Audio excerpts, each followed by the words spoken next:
வந்து வீட்ல சொல்லிட்டேன். எப்படி ஃபேஸ் பண்ணணும்னு தெரியாம ரொம்ப பயந்து பயந்து தான் ஃபோனே பண்ணாரு ஃபர்ஸ்ட். பொண்ணு கூட கிட்ட நான் பேசுனேன் இல்ல, மாமனார் கிட்ட தான் நான் டெய்லி ½ hour பேசுவேன்.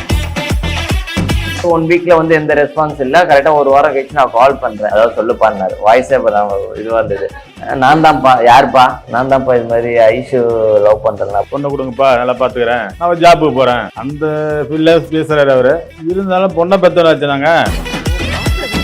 அப்பா எப்ப ஃப்ரீயா இருக்காரு, அப்பா எப்ப வீட்டுக்கு வந்தாரு, எல்லாமே லீடு கொடுப்பாங்க. அதுக்கேற்ற இந்த விஷயம் இவருக்கு இப்பதான் தெரியும்.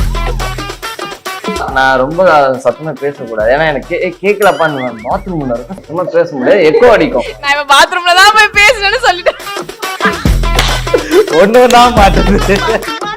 பொண்ணு எங்க அண்ணன் பொண்ணு வீட்டுக்கு குஜராத்துக்கு போறாங்க, ஃபங்க்ஷன் போறாங்க. அப்ப கூட இவங்களையும் சும்மா பேக் பண்ணி அனுப்பிச்சு விட்டேன். போங்கன்னு சொல்லிட்டு அவங்களுக்கு நான் போன் பண்ணி பொண்ணக்கான நானே தான் சொன்னேன். குஜராத்துக்கு போக டிராமா பண்ணேன். அப்பயா விடுவாங்களா, ஒரு பயத்துல விடுவாங்களா ஒரு தம்பி. எப்படி இருந்தாலும் லைஃப்ல ஒருத்தர் வர போறாங்க. சோ அது ஏன் நமக்கு பிடிச்சவங்களா இருக்க கூடாது? நமக்கு பிடிச்சிருக்கு. இப்போ அம்மா அப்பாக்கு பிடிக்கலதான், அவங்களுக்கும் பிடிக்கும், ஃபியூச்சர்ல பிடிக்கும் அப்படின்ற ஒரு நம்பிக்கை இருந்தது. ஏன்னா அவர் கேரக்டர் எனக்கு தெரியும், எப்படி அவரு ஃபேமிலி கொண்டு போவாரு, அவருக்கு எப்படி சொல்றது, ஒரு ஃபேமிலி ரன் பண்றது, ஒரு ஹஸ்பண்ட் மெட்டீரியலா எப்படி இருப்பாருன்னு எனக்கு தெரியும். சோ அதனால அவர் சூட் ஆகும், நமக்கு ஃபேமிலிக்கும் செட் ஆகும் அப்படின்ற ஒரு இதுதான் மைண்ட்ல இருந்தது. சரி, அதனால அதை நான் ஹோல்ட் பண்ணிட்டே இருந்தேன். என்னால விடவும் முடியல.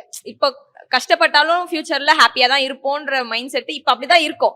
சோ அதனால அது எனக்கு நிறைவேறிச்சுன்னு ஒரு நம்பிக்கை இருந்தது, நிறைவேறி இருக்கு. எப்பவுமே கோவம் வரும்ல, ஒருத்தர் சிடுன்னு திட்டும் போது கோவம் வரும். அவர் உங்களை திட்டதான் செய்யறாரு, மூஞ்ச மாதிரி பேசுறாரு, ரொம்ப ஹர்ட் பண்றாரு. பொண்ணை கேட்டு எப்படி அவ்வளவு பொறுமையா ஹேண்டில் பண்ணீங்க? அது எப்படின்னா, எல்லா டைமும் கால் பண்ணும்போது எந்த காலையும் கட் பண்ண மாட்டேன், எல்லா காலையும் அட்டன் பண்ணி ரெஸ்பான்ஸ் பண்ணுவார். அது ஒரு கட்டத்துல எனக்கு ஒரு ஓகே, எல்லா காலுமே அட்டன் பண்றாரு, கட் பண்ணல, நம்மள வந்து இக்னோர் பண்ணல, அட்டன் பண்ணி பேசுறாரு, திட்டினாலும் சரி ஓகேன்ற மாதிரி தான் கால் பண்ணுவேன். அம்மா கிட்டயும் திட்டு வாங்கினது உண்டு இல்ல? அதுதான் அந்த டிராமா பண்ணாங்கல்ல பொண்ணு காணும்ட்டு, அதுக்கு போலீஸ் கம்ப்ளைண்ட் எல்லாம் கொடுக்க போறேன்னு முடிஞ்சது. அதுக்கு ½ hour கழிச்சு அவங்க நம்பர்ல இருந்து கால் வருது. அட்டன் பண்ணா என்னதான் நினைச்சிட்டு இருக்கேன், என் பொண்ணை காணும் அப்படி இப்படி இப்படி இப்படின்னு ஒரு 3 பேர் சேர்ந்து திட்டினாங்க. 3 பேரா? 3 பேர் சொல்லியிருப்பாங்க. அம்மா, அவங்களோட அம்மா, சித்தி, 3 பேர் சேர்ந்து வச்சு செஞ்சாங்க அன்னைக்கு. நீங்க திட்டின பிறகு இந்த டாக் ஷோ நடந்தது நான் இப்போ திரும்ப கேட்கிறேன். ஏன்னா நீங்க பயங்கரமா திட்டிட்டீங்கன்னு வருத்தப்பட்டு சாரி கேட்டீங்க.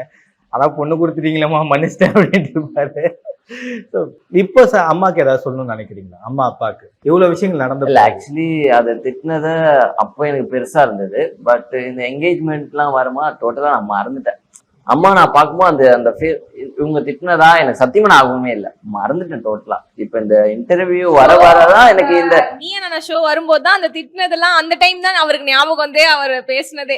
அவங்க சொல்லி கேட்டேன் எப்படிலாம் திட்டினாங்கன்னு சார் கேட்கும்போது அப்பதான் எங்களுக்கே ஓ திட்டினாங்க அப்படின்னு. அப்பதான் இப்ப நான் ஏன் ஃபீல் பண்ணேன்னா, எனக்கு ஒரு பொண்ணு பிறந்திருக்கு. இப்போ அவளும் இப்போ வந்து இப்ப நான் யோசிக்கிறேன், இப்போ அவளும் வந்து லவ் மேரேஜ் வந்து நின்னா நம்ம ரியாக்ஷன் எப்படி இருக்கும், அதை நம்ம ஃபீல் பண்ணும்போது அவங்க பண்ணது கரெக்ட் தான்.